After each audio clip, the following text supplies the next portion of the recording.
Israeli Prime Minister Benjamin Netanyahu is ordering the country's military to prepare for the evacuation of Rafah ahead of a potential invasion. More than half of Gaza's population of 2.3 million people lives in the southern city on Egypt's border, following Israel's campaign in the north.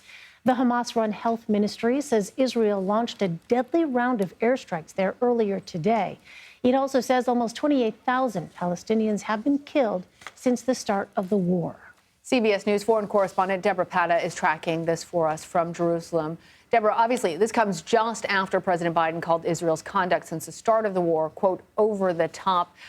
What would an evacuation look like? Where are these refugees supposed to go? Well, let's just look at that Biden statement just briefly. He said that people are in trouble, they are dying, and it has got to stop. He couldn't have been more clear.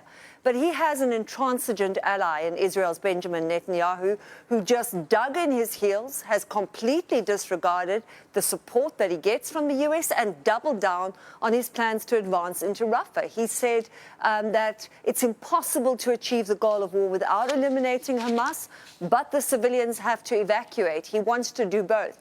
Now, how on earth he is going to evacuate civilians while bombing the area is a very, very difficult question indeed, because that has not worked out very well in the past throughout this war.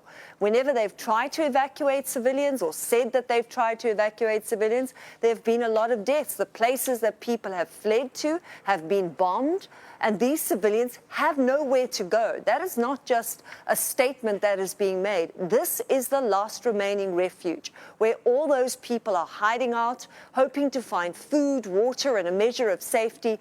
And if they evacuate to where they've come from, if the fighting, and it's a big if the fighting has finished in those areas, because in places like Khan Yunis, it has not, in all likelihood, there is nothing to evacuate to because their homes are in ruin. Because while the death toll is high, the level of destruction of infrastructure is as high, and people will be returning to places that have nothing.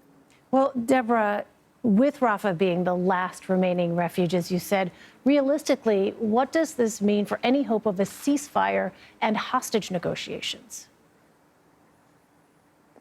Well, that hostage deal is very elusive. And as we've said before, it certainly seems like a mirage. Just when it's close, hopes are dashed. Secretary of State Antony Blinken was in the region, as you know, for the 5th time this week. And I guess what we saw were the limits of diplomacy. Blinken and Netanyahu gave separate media briefings. Blinken saying that the Hamas proposal, which essentially comprises broadly of a 135-day ceasefire and the withdrawal of troops from Gaza in exchange for all the hostages over a phased period, he said it has some non-starters, but there was space to continue pursuing an agreement. Netanyahu rejected it out of hand, saying that Hamas's demands were delusional and that nothing short of a total victory over Hamas would be acceptable.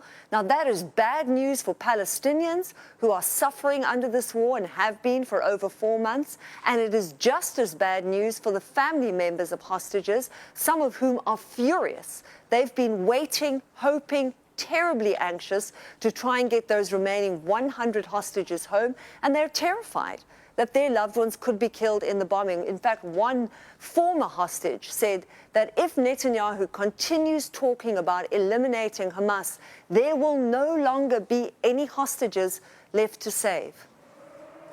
All right, Debora Patta, thank you.